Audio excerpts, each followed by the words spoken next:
దేవుని సన్నిధి కంటే మించినది మరొకటి లేదు.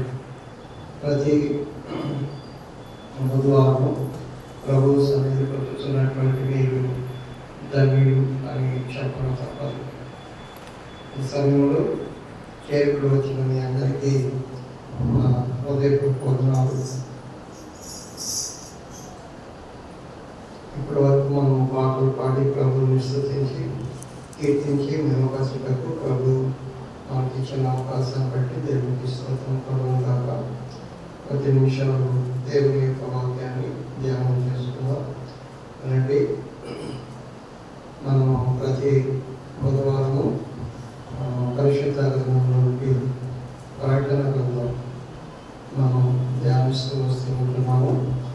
ప్రకటన గ్రంథంలో మనము మొదటి నుండి 7 వచనాలు ధ్యానం చేసి ఉన్నాము.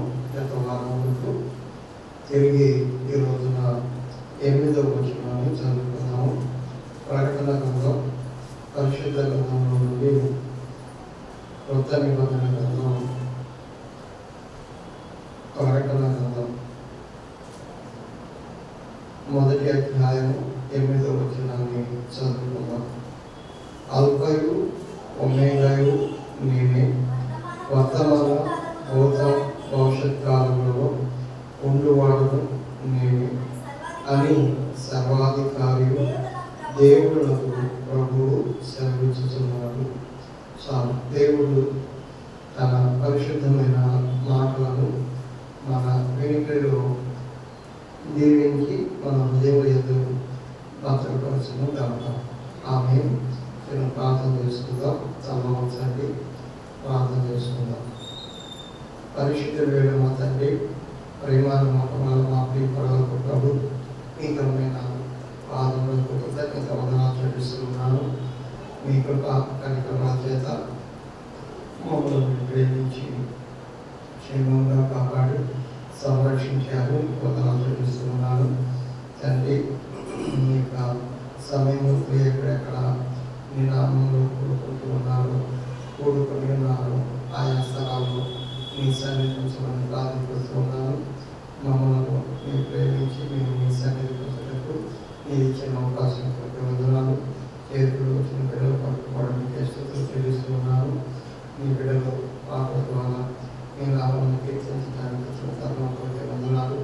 నేను గత భగవాను మీ సన్నిధిలో మేము కూడుకుంటూ పరిశుద్ధ లేఖనాలలో ప్రకటన గ్రంథాన్ని మేము చదువుతూ కొన్ని విషయాలను వేరుటకు ఉపదేశిస్తున్నాను. మీకు స్తోత్రాలు.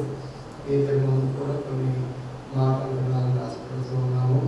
దయచూపించండి. మీ యొక్క దాసుని నోటని మాటల నుంచి నాతోనూ మీ బిడ్డలతోనూ నేను మాట్లాడి వెళ్ళగలిగిన చెడు గ్రహించుకునేటువంటి మనసు మీరు మాకు అందరికీ మీరు అనుగ్రహించి నేను వాక్యములకు విరోధముగా విమర్శనాత్మక దృష్టితో ఉన్నటువంటి ప్రతి చేయడం యేసు నామములో ప్రాంతంలో నేను మేము పరిపూర్ణంగా మీ మార్గములను అనుసరించవలసినట్లు మీ యొక్క చిత్తాలను గ్రహించినట్లు కృపదర్శనం యేసు నామమున అడిగి పెట్టుకుంటున్నాను పరమతండ్రి. ఆమేన్. దేవునికి స్తోత్రం కలుగును గాక. ప్రియులారా, ఇప్పుడు మనకు పరిశుద్ధ గ్రంథంలో నుండి ప్రకటన గ్రంథం మొదటి అధ్యాయము 8వ వచనాన్ని మనం చదువుకున్నాము. యోహాను పద్మాసు దీవిలో ఉండగా దేవుడు యోహాను దర్శించి యోహాను ద్వారా మాట్లాడుతున్నటువంటి మాటలు ఈ ప్రకటన గ్రంథం. ఈ యొక్క ప్రకటన గ్రంథం యోహాను ద్వారా దేవుడు మాట్లాడుతూ ఉండగా యోహాను గ్రంథంలో లిఖించి మన ముందు ఉంచి ఉన్నారు కనుక ఈ వాక్యవాదము చాలా ప్రాముఖ్యమైనటువంటిది. ఈ 8వ వచనంలో దేవుడు తను తాను పరిచయం చేసుకుంటున్నట్లు మనం చూస్తూ ఉంటున్నాము. యోహాను ద్వారా మనందరి సమక్షంలో ఉన్నటువంటి సమస్త జనుల సమక్షంలో తను తాను దేవుడు పరిచయం చేసుకుంటూ ఉన్నాడు. ఏమని దేవుడు పరిచయం చేసుకుంటూ ఉన్నాడు అంటే అల్ఫయు ఒమేగాయు నేనే అని ప్రభు మాట్లాడుతూ ఉంటూ ఉన్నాడు. అంటే దీన్ని మనం చూస్తే ఒక రకంగా చెప్పాలి అంటే ఆనాడు ఇజ్రాయేలీలను పాలు తెన్ను ప్రవహించేటువంటి కాలాలకు ఐగుప్తు దేశం నుండి నడిపించేటప్పుడు దేవుడు మోషే ద్వారా ఒక చక్కని మాట మాట్లాడతాడు. కొన్ని ఆజ్ఞలను జారీ చేస్తాడు. ఆ ఆజ్ఞలలో నాకు మొదటి 2 ఆజ్ఞలు నాకు గుర్తొస్తూ ఉన్నాయి ఈ మాటలు వింటూ ఉంటుంటే. ఏంటి ఆ మాటలు అంటే, ఒకటి నేనే దేవుడను అన్నమాట మొదటి ఆజ్ఞ మనం చూస్తాము. ఆ మొదటి ఆజ్ఞ నాకు గుర్తొస్తుంది. ఇక్కడ అల్ఫయు ఒమేగాయు నేనే అన్నమాట. తర్వాత పైన ఆకాశం అందే కానీ, క్రింద భూమి అందే కానీ, భూమి క్రింద నీళ్ళందే కానీ ఏ రూపమైనను ఏ విగ్రహమైనను చేసుకోకూడదు, వాటిని పూజించకూడదు, సాగిల పడకూడదు అన్న మాట కూడా నాకు గుర్తొస్తూ ఉంది. వీళ్ళందరూ గమనించండి. అంటే మొదటి మాట నేనే దేవుడను అని చెప్పబడినటువంటి మాట. యోగవాదు నేనే అంటే దేవుడను నేనే అన్నాడు. అంటే దేవుడు ఆయన తప్ప వేరొకరు వేరు అన్నట్టుగా ఇక్కడ కూడా దేవుడు మాట్లాడుతూ ఉన్నాడు. అల్ఫా అనేటువంటి మాటకు అర్థం ఏమిటంటే ఆది అని అర్థం. అల్ఫా అంటే అనేటువంటి మాటకు అర్థం ఏంటంటే ఆది అని చెప్పాలి. ఎందుకు అంటే పరిశుద్ధ గ్రంథంలో ఈ మాట మనం చూస్తాం. ప్రకటన గ్రంథం అంటే ఒకసారి నేను చూపించి నేను ముందుకు వెళ్తాను. దయచేసి ప్రకటన గ్రంథం అల్ఫా అనేటువంటి మాట పరిశుద్ధ గ్రంథంలో ఈ ప్రకటన గ్రంథంలో 2 పర్యాయాలు మాత్రమే మనం చూస్తాం. 2 పర్యాయాలు లేదా 3 పర్యాయాలు మనం చూస్తాం. 3 పర్యాయాలు మనం చూస్తాము.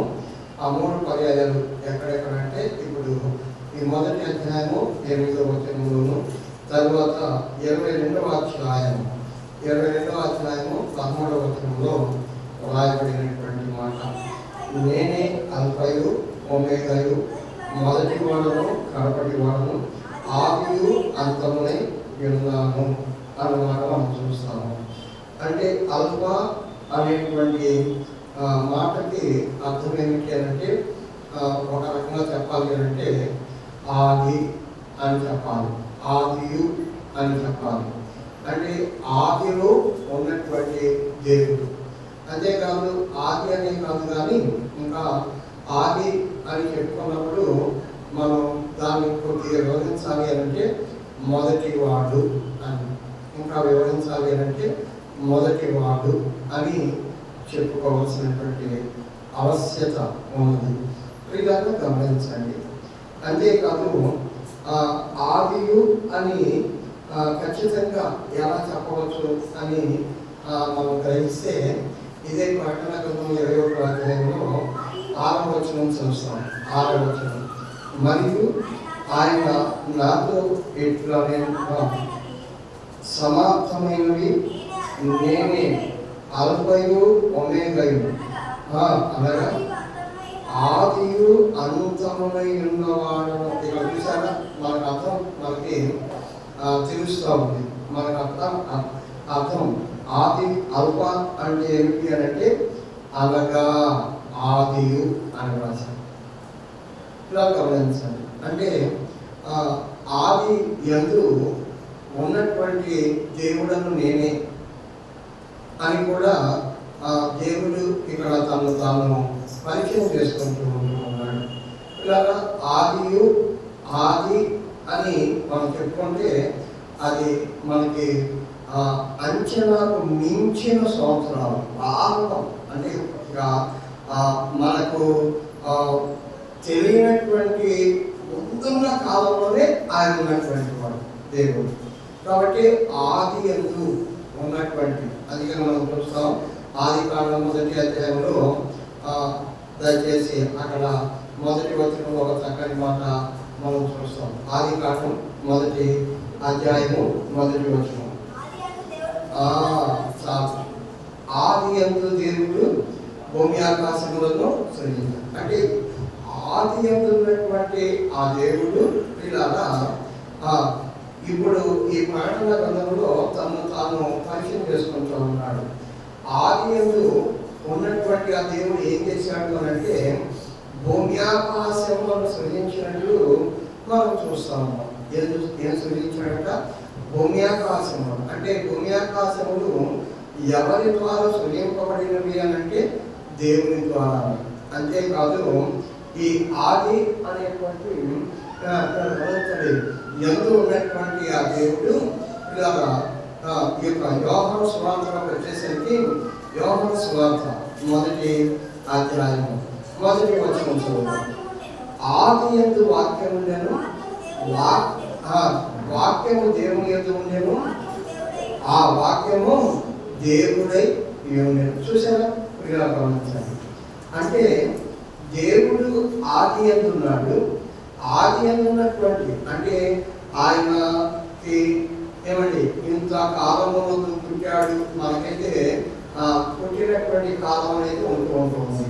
మనం మన తల్లిదండ్రులలో రూపింపబడి ఈ భూమి మీద పుట్టినటువంటి కాలం ఉంటుంది. అయితే దేవునికి మాత్రం పుట్టిన కాలం అంటూ లేదు. ఒక రకంగా చెప్పాలి అంటే ఆ ఆది యందు ఉన్నటువంటి ఆ దేవుడే యోహాను సువార్తలోకి వచ్చేసరికి ఆయన ఆది యందు ఏ రకం ఉన్నాడు అంటే ఆది కాలంలోనేమో భూమి ఆకాశాలను సృజించినటువంటి వాడు అని వ్రాయబడి ఉంది.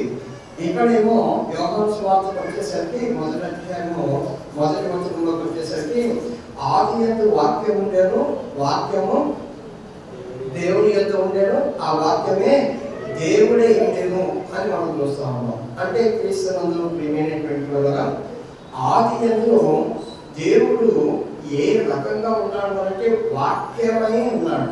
ఏమైనాడు? వాక్యమై ఉన్నాడు. వాక్యం అంటే ఏమిటి? శబ్దం. ఏమని గమనించండి. వాక్యం అంటే స్వరం. వాక్యం అంటే ఇలా గమనించండి, నీతి కలిగినటువంటి జీవము కలిగిన దేవుని వాక్యం. ఇలా గమనించండి. వాక్యం అంటే జీవము కలిగినటువంటి దేవుడు మనకి ఆజ్ఞాపించినటువంటి ఆజ్ఞలు. వాక్యము అంటే దేవుడు మనకు ఇచ్చినటువంటి మనకి నియమించినటువంటి నియమాలు, కట్టడలు, విధులు అని కూడా మనం చెప్పవచ్చు. ఆ వాక్యమే ఓంకార శబ్దముగా ప్రారంభంలో ఉన్నట్లు మనం చూస్తూ ఉన్నాం.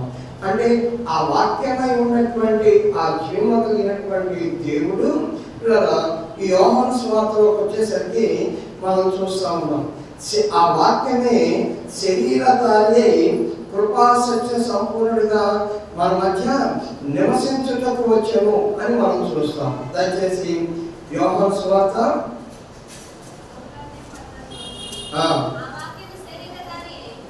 దయచేసి ఇప్పుడు 14వ వచనం.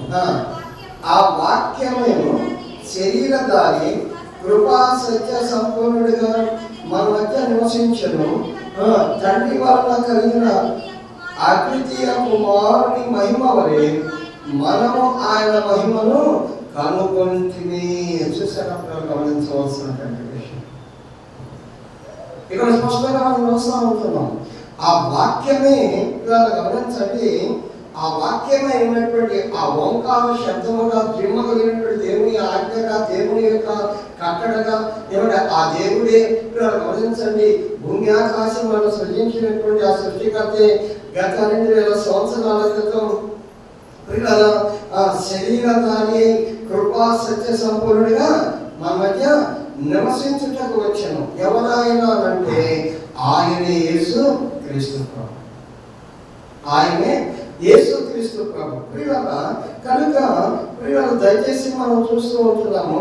ఆ యేసు క్రీస్తు ప్రభు వారు ఈ భూమి మీదకి శరీరధారిగా వాక్యమై ఉన్నటువంటి ఆది అయి ఉన్నటువంటి ఆదిలో భూమి ఆకాశములను సృజించినటువంటి ఆ సృష్టికర్తే ఈ భూమి మీదకి మన కొరకు వచ్చినటువంటి ఆ యేసు క్రీస్తు ప్రభువు వారే ఆది ఉన్నటువంటి ఆ దేవుడే ఈ ప్రకటన గ్రంథంలో ఆల్ఫా నేనే అంటా ఉన్నాడు. ఏమంటా ఉన్నాడు?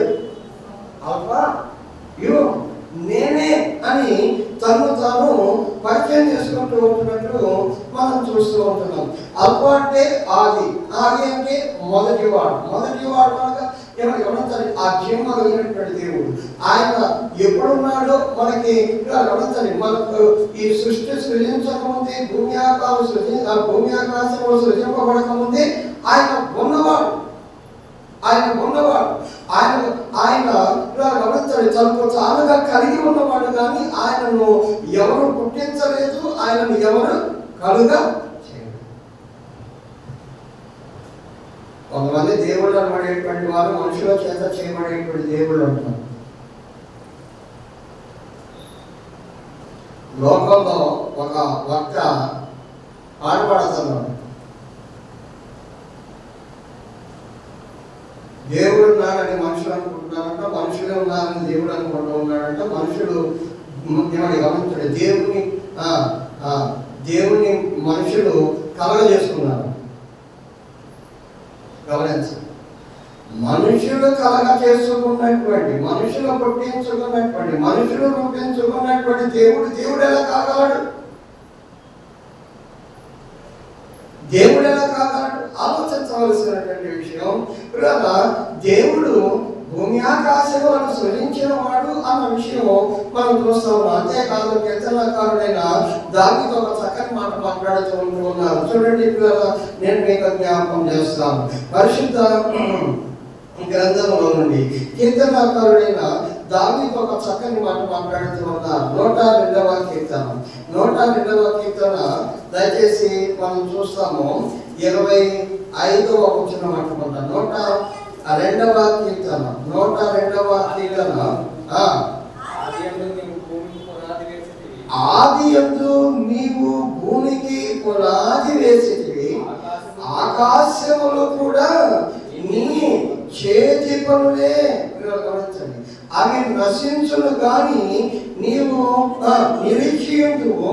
అవన్నీ వస్త్రము వలె పాతగిల్లును ఒకడు అంగవస్త్రములు తీసివేసినట్లు నీవు వాటిని తీసివేయదు, అవి మార్చబడును. ఎంత చక్కని ఎవరి గమనించవలసినటువంటి విషయం.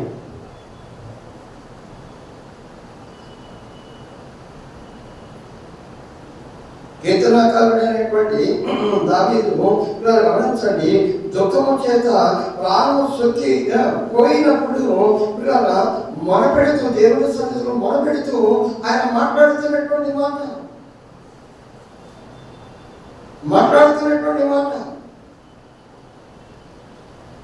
ఆది నీవు భూమికి పునాది వేసిన వాడవు,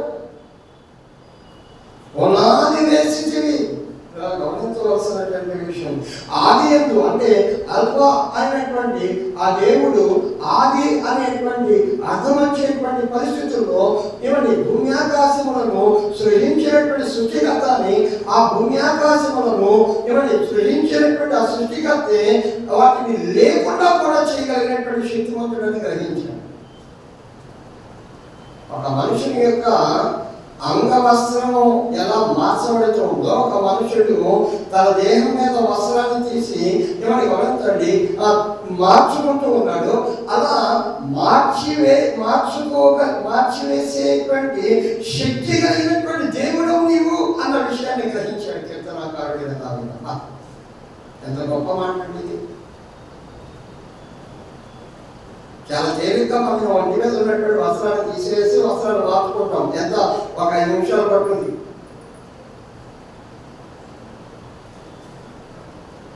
ఒక 5 నిమిషాలు మనం ఒంటి మీద ఉన్నటువంటి వస్త్రాలు మార్చుకోవడానికి సమయం పట్టుద్దేమో. కానీ గమనించండి, ఆయన అంతకంటే ఇంకా తక్కువ సమయంలో గమనించవలసినటువంటి విషయం, ఆ యొక్క వస్త్రాన్ని మార్చినట్లుగా ఈ భూమి ఆకాశములను మార్చగలిగినటువంటి వాడు.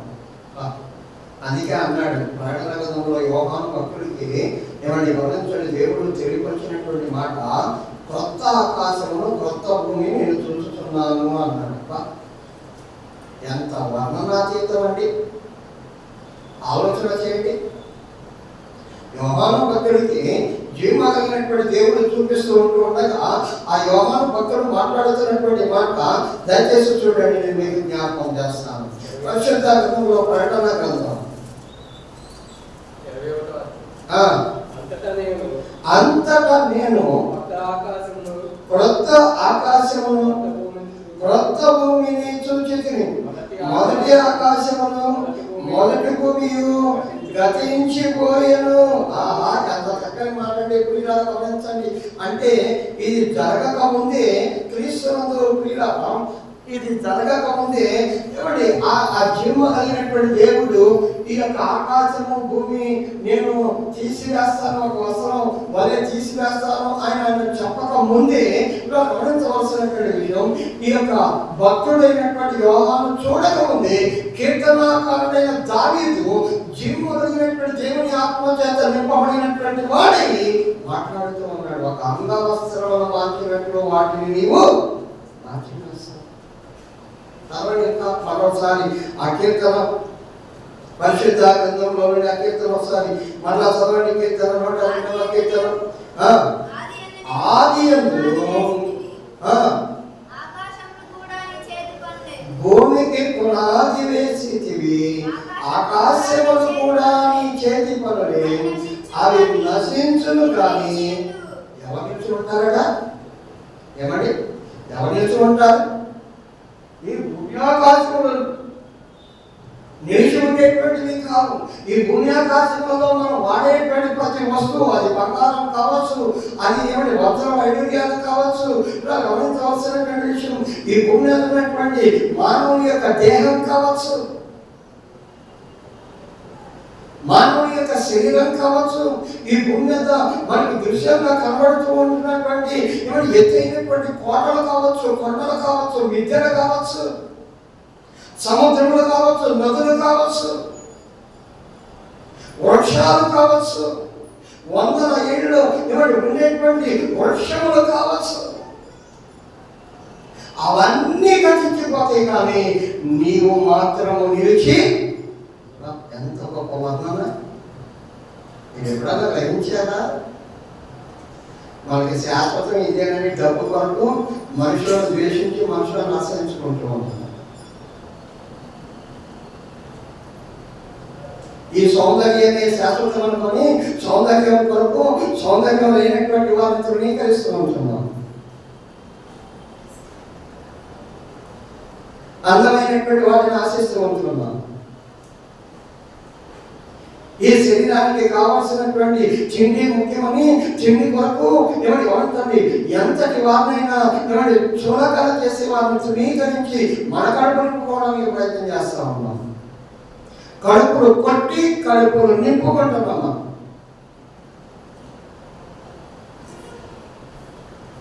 గమనించండి, ఈ గతించిపోయేటువంటి ఎవరి నిలిచి ఉండనటువంటి ఈ తుచ్చమైనటువంటి ఈ శరీరం కొరకు, ఈ భూమిలో ఉన్నటువంటి ఈ ఘనత కొరకు, అధికారం కొరకు, తిండి కొరకు, ఈ యొక్క ఆస్తుల కొరకు, డబ్బు కొరకు, బంగారం కొరకు నిలిచి ఉండనటువంటి చేయమైపోయేటువంటి వాటి కొరకు కక్కుర్చబడి మనం ప్రవర్తిస్తూ ఉంటున్నాం. చాలా తేలికగా దేవుడు మనకి ఇచ్చినటువంటి తల్లిదండ్రులు, దేవుడు మనకి ఇచ్చినటువంటి ఏమంటే తోటి సహోదరులను ఏమంటే మనుషుల యొక్క ఆత్మలను చులకన చేసి తృణీకరించుతూ ఉంటూ ఉన్నాం. తప్పదు ప్రియాలా, దాని పరివాసం మనం భరించవలసింది. ఇక్కడ అందుకనే కీర్తనాకారుడు గ్రహించి మాట మాట్లాడుతూ ఉన్నాడు. ఆది యందు నీవు భూమికి పునాది వేసితివి, ఆకాశములు కూడా నీ చేతి పనులే, అవి నశించును కానీ నీవు నిలిచేందుకు అవన్నీ వస్త్రము వలె పాతగిల్లును. ఒకడు అంగవస్త్రమును తీసివేసినట్లు నీవు వాటిని తీసివేసి అవి మార్చబడును. తీసివేయదు, అవి మార్చబడు. వినేటటువంటి వల్ల దేవుడు తాను మనకు పరిచయం చేసుకుంటున్నాడు. నేను ఎవరిని అనుకుంటున్నాను? నేను ఎవరిని అనుకుంటున్నాను? మీరు మనుషుల చేతుల చేత చేయబడినటువంటి దేవుడు అనుకుంటున్నారా? లేదా ఈ లోకంలో దేవతలు అనబడేటువంటి వారి చేత చేయబడినటువంటి దేవుడు అనుకుంటున్నారా?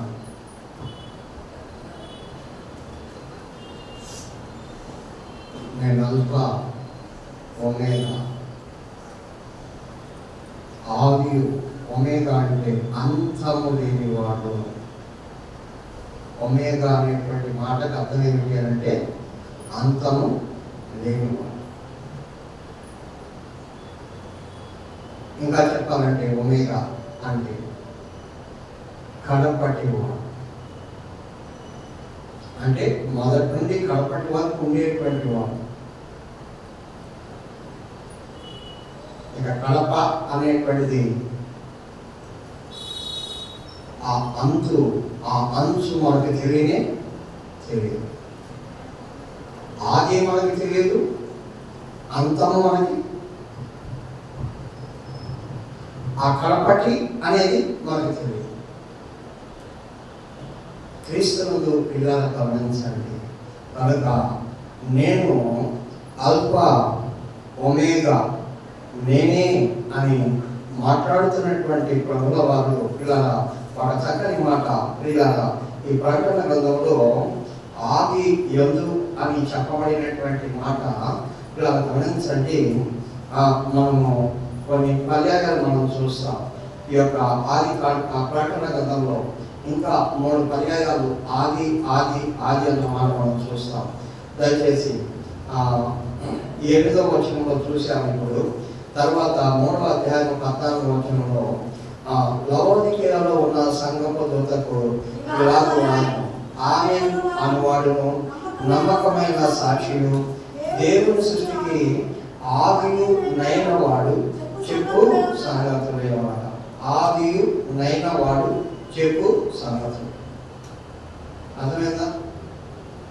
ఏమంటే ఆ మొదటి ఆల్ఫా అనేటువంటి ఏమంటే గమనించండి, ఆది యందు ఉన్నటువంటి ఆ దేవుడు చెప్పు సంగతులు. తర్వాత 21:6 ఇంకా చదివాను.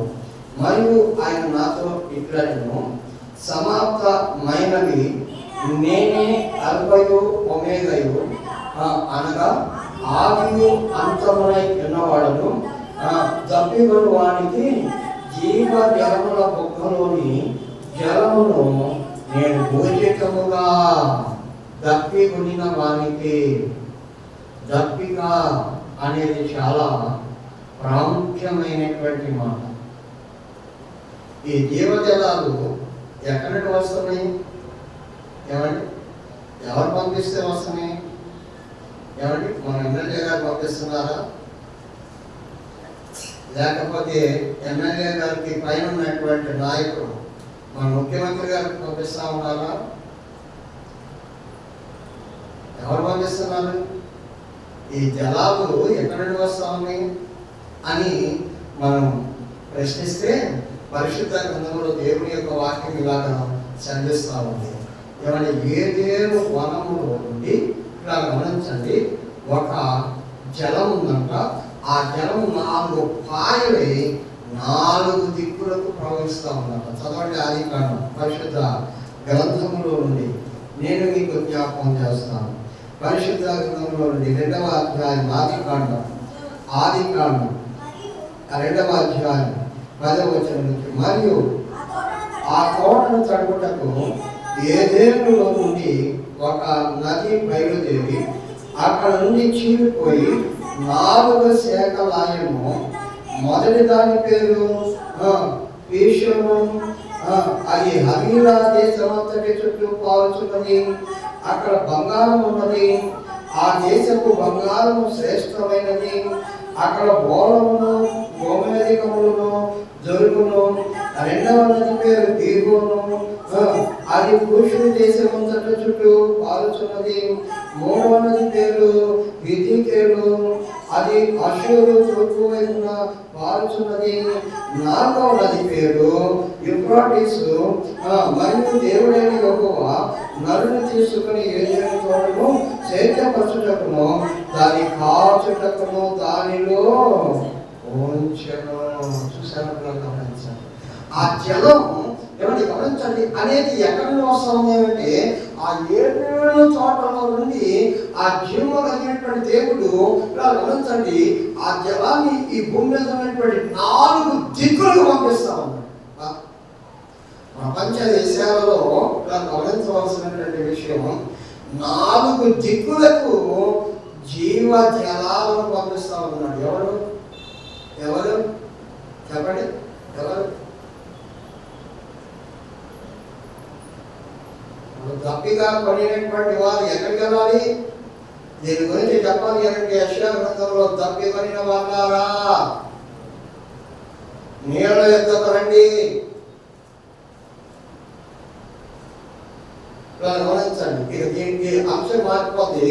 ఎవరి గమనించవలసినటువంటి విషయం ఇక్కడ ఈ యొక్క 4 నదుల గురించి చెప్పాలి అంటే 4 నదులు 4 దిక్కులకు ప్రవహించి ఈ ప్రపంచ దేశంలో గమనించండి మనకి ఆ నీటిని దేవుడు అనుగ్రహించు పిల్లల మిగిలినటువంటి వరదలాగా ఎవరి ఆకాశం నుండి వచ్చినటువంటి నీళ్ళని మనం వాడగా మునిగిపోయి అన్ని ఆ పాడైపోయినటువంటి నీళ్ళన్నింటినీ సముద్రంలో ప్రాంతాన్ని తిరిగి ఆ సముద్రంలో నుండి గమనించండి తిరిగి దేవుడు ఆకాశంలోనికి ఆవిరిగా తీసుకుంటా ఉన్నాడు. ఆవిరిగా తీసుకొని తిరిగి మరలా ఈ భూమి మీదకి వర్షముగా అనుగ్రహిస్తున్నాడు. ఎంత గొప్ప సృష్టిలో ఎంత గొప్ప ఆశ్చర్యకరమైనటువంటి సంఘటన అండి, అద్భుతమైనటువంటి సంఘటన అండి.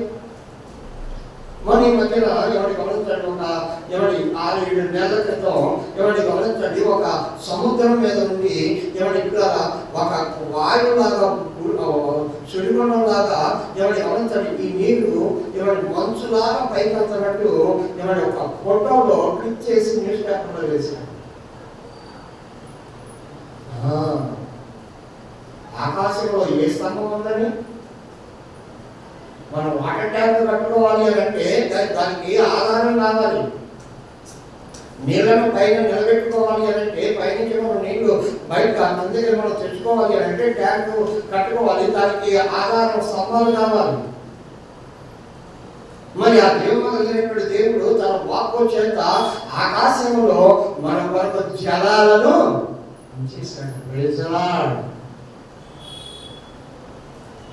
ఆకాశం యొక్క అంశం ఎవరు కనుగొనగలడు? అది ఎవరికి సాధ్యం? అది ఎవరికి సాధ్యం? వీళ్ళు గమనించవలసినటువంటి విషయం. వెళ్ళే కొద్దీ ఆకాశం కనబడుతూనే ఉంది వీళ్ళకి.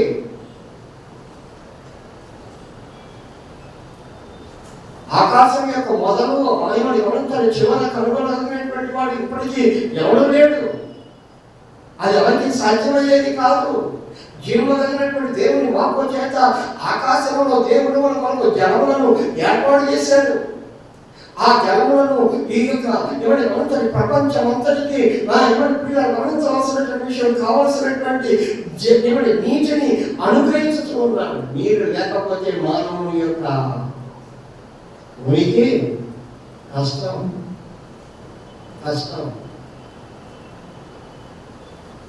ఇమ్యూనిటీ కూడా గమనించండి. కనుక ఇక్కడ అందుకని అంటున్నాడు ఆల్ఫా ఒమేగా నేనే. 21వ అధ్యాయంలో అంటున్నాడు దప్పికొనిన వాడు ఎక్కడికి రావాలట? చదవండి, చదివారా?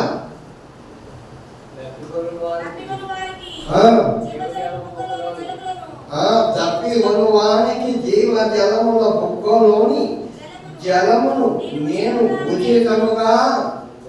అందుకనే యేసుక్రీస్తు ప్రభువారి శరీరధారిగా ఉన్నప్పుడు యోహాను సువార్తలో మనం చూస్తాం. అమ్మా నువ్వు ఎవరితో మాట్లాడుతూ ఉన్నావో అది నీకు తెలిస్తే అతడు నీకు జీవజలాన్ని ఇస్తాడమ్మా. నువ్వు తప్పి కొనుకున్నట్లు జీవజలాన్ని ఇస్తాడమ్మా అని మాట్లాడతావు. చదవండి పరిశుద్ధ గ్రంథంలో యోహాను సువార్త. యోహాను సువార్త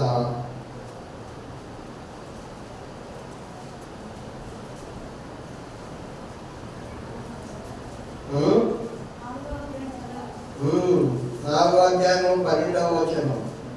తాను దయచేసి ఇంకొకటి ముందుకు వెళ్దాం. అందుకు యేసు, నీవు దేవుని వరమును నాకు దాహం కమ్మని నిన్ను అడుగుతున్న వాడెవడో అది ఎరిగి ఉంటే నీవు ఆయనను అడుగుదు, ఆయన నీకు జీవ జలమును ఇచ్చునని ఆమెతో.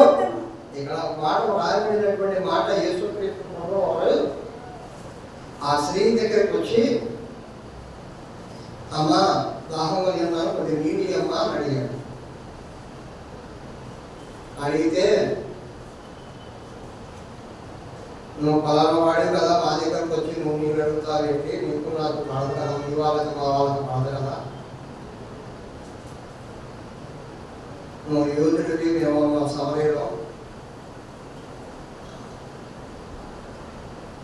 అని చెప్పిన తర్వాత అప్పుడు ప్రభు అంటా ఉన్నాడు, నీవు దేవుని వరమును నాకు దాహమేమో. ఇక్కడ ఏమడిగాడంట ప్రభు? యేసు ప్రభు ఏమడిగాడంట? దాహం ఇమ్మని అడిగాడు. ఆ దాహం దేని గురించి?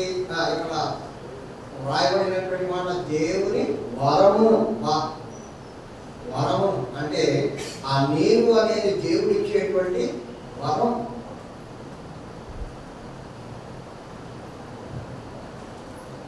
ఆ దేవుని వరమును దాహమును తిమ్మని అడిగిన వాడెవడో నీవు తెలిసి ఉంటే, చదవండి మళ్ళా, నీవు దేవుని వరమును నాకు దాహమును తిమ్మని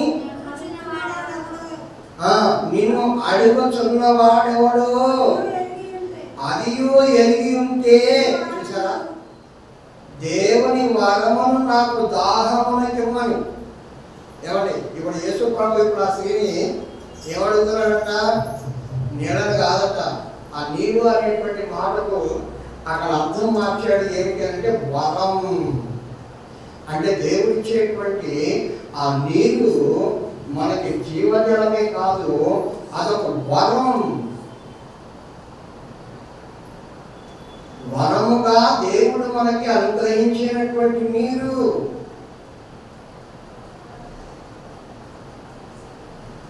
అది అనుగ్రహించిన అడిగిన వాడు ఎవడో నీకు తెలిసి ఉంటే నీవు అలాగ మాట్లాడవమ్మా.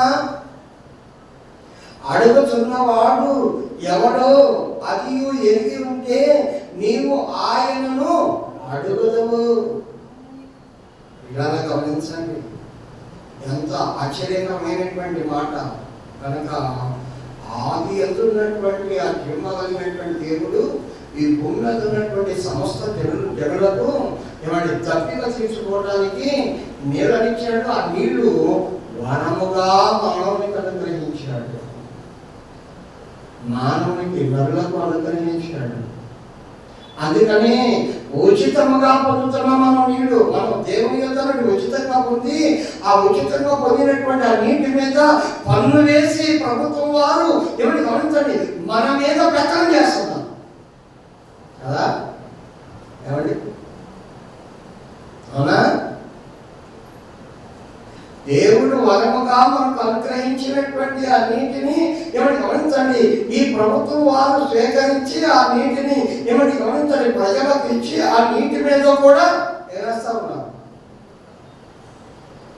అందుకనే మన దేశానికి స్వాతంత్రం తెచ్చినటువంటి జాతి పిత గాంధీ గారు ఉప్పు మీద పన్యాసనాలను ఉప్పు సత్యాగ్రహం చేశాడు.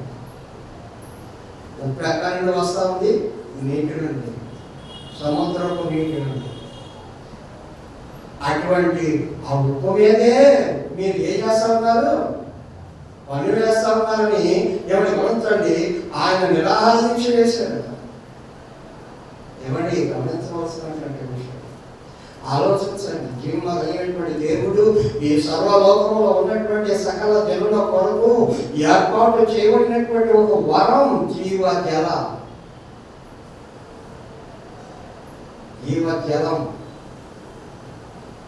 అందుకని దప్పికొని వారా ఆ జీవజలాన్ని నేను మీకు ఉచితంగా అనుగ్రహిస్తాను అని ఈ 21వ అధ్యాయంలో మనం చూస్తా ఉంటున్నాం.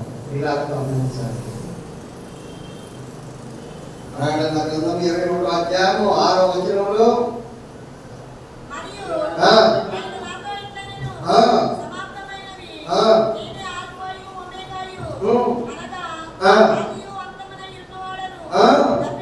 తప్పి కొనిన వానికి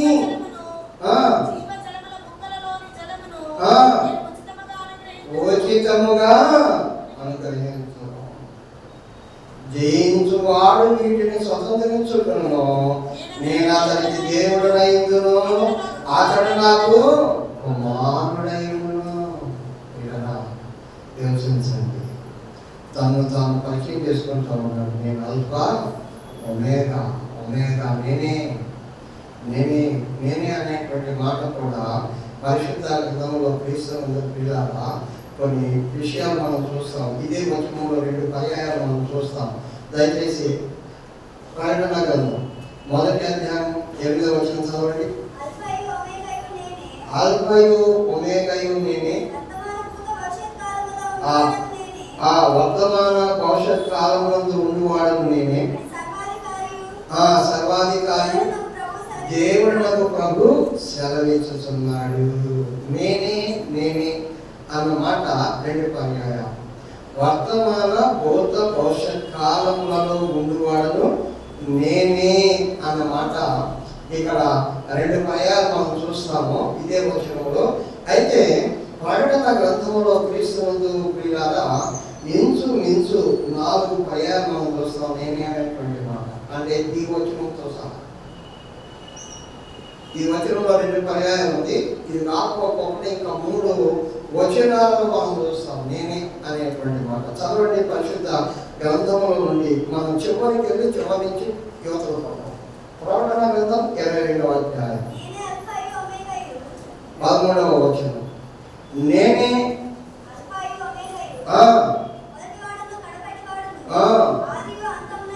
చూసారా, ఇదే వచనం మనం చూస్తా ఉన్నాం. ఏమండి, ఇదే వచనం చూస్తా ఉన్నాము. ఆ వచనంలో కూడా నేనే ఇట్లా నేనే అల్ఫయు ఒమేగా అనగా ఆది అంతమునై ఉన్నవాడను, దప్పికొనిన వానికి చాలు. ఇవి ఇంతకుముందు చదివేశాం. అయితే ఇంకొక వచనం చదువుతాం. 2వ అధ్యాయంలో 2వ అధ్యాయం 23వ వచనం. దాని పిల్లలను నిశ్చయముగా చంపెదను, అందువలన అంతరింద్రియములను హృదయములను పరీక్షించువాడును నేనే అని సంఘములన్నీ తెలుసుకొనును. మరియు మీలో ప్రతి వానికి వాని వాని క్రియల చొప్పున ప్రతిఫలం ఇచ్చేదను.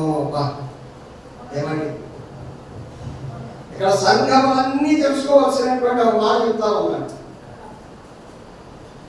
నేనే అని ఏమని గమనించండి చెప్తా ఉన్నాడు. ఏంటా నేనే అని సంఘములన్నీ తెలుసుకోవాల్సినటువంటి మాట ఏమిటంటే హృదయ అంతరింద్రియములను పరీక్షించువాడను.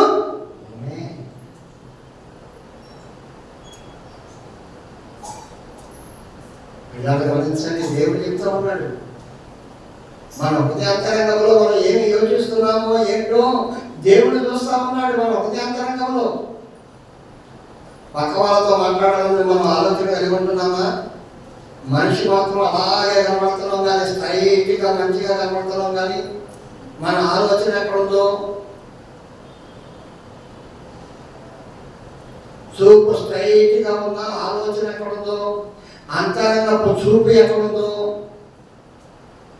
ఏమండి,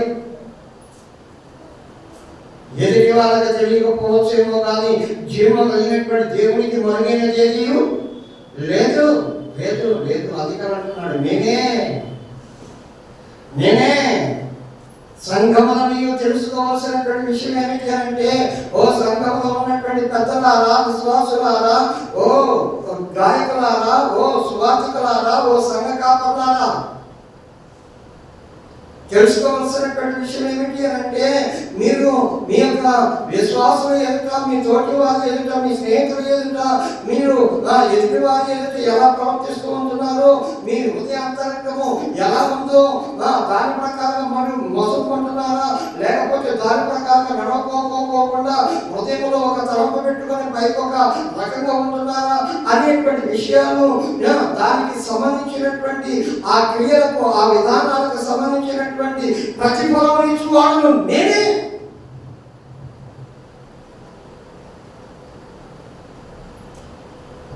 అవును పిల్లలు, ఒకవేళ ఇప్పుడు చేసేటువంటి మంచి పనికి కానీ చెడ్డ పనికి కానీ, మీ హృదయంలో యోచించేటువంటి మంచి ఆలోచనకు కానీ చెడు ఆలోచనకు కానీ ప్రతిఫలం ఈ భూమి మీద ఒకవేళ మనుషులు ఇవ్వకపోవచ్చు, కానీ ఒక రోజు దానికి ప్రతిఫలాన్ని తప్పనిసరిగా పొందుతాం. అందుకే అన్నాడు, వాని క్రియల చొప్పున వాటికి ప్రతిఫలం ఇచ్చుటకు, జీతం ఇచ్చుటకు జీతం ఉన్నంత ఉంది అన్నాడు. ప్రకటన గ్రంథంలోనే చివరి అధ్యాయం. సార్, నీవు ఎక్కడెక్కడ తిరుగుతూ ఉన్నావో, నీ హృదయంలో నువ్వు ఏం యోచిస్తున్నావో తెలుసుకుని వాడను నేనే అని ప్రభు తను పరిచయం చేసుకుంటున్నాను. ఆల్ఫాయు ఒమేగయు నేనే, భూత వర్తమాన భవిష్యత్ కాలం నందు ఉండువాడను నేనే అని సర్వాధికారి అయిన దేవుడకు ప్రభు సెలవిస్తున్నాడు. ఇలాగా మనము ఈ వచనం నుండి నేర్చుకోవాల్సినటువంటి విషయాలు, ఆది ఉన్నటువంటి దేవుడు నేటి వరకు కూడా ఉన్నాడు. ఆనాడు చేసినటువంటి కార్యాలు ఇప్పటికీ చేయడానికి ఆయన సంసిద్ధుడు. ఆయన ఆనాడు సర్వాధికారి అయి ఉన్నాడు, ఇప్పుడు సర్వాధికారి అయి ఉన్నాడు. ఆనాడు హృదయాంతరంగములను పరీక్షించి తెలుసుకునేటువంటి వాడు ఈనాడు కూడా, ఇప్పటికీ కూడా ఆయన మారని మార్పు లేని దేవుడై ఉన్నాడు అన్న విషయాన్ని ఇక్కడ చాలా స్పష్టంగా తెలియపరచబడతాము. దేవుడు తన పరిశుద్ధమైన మాటలను మన వెనుకలో తీరించి మన హృదయం భద్రపరిచి అనుసరింపచేయడం కాక ఆమె ప్రార్థన చేసుకున్నాను. దయచేసి ప్రార్థన పూర్వకంగా ప్రార్థించి సిద్ధపడి వాక్యాన్ని చదివి వాక్యాన్ని వినడానికి ప్రభు సన్నిధికి రండి. దేవుడు అమోఘమైనటువంటి విషయాలు మనకి తెలియపరుస్తాడు, నిగూఢమైనటువంటి సత్యములను మనకు బయలుపరుస్తాడు. ఆశతో ప్రభు సన్నిధికి వస్తే ఆశగల ప్రాణాలను దేవుడు తృప్తిపరుస్తాడు. ప్రార్థన చేసుకుందాం. దయచేసి మోకరించండి.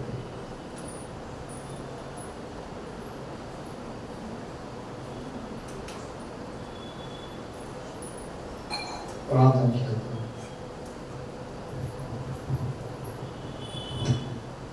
వాక్య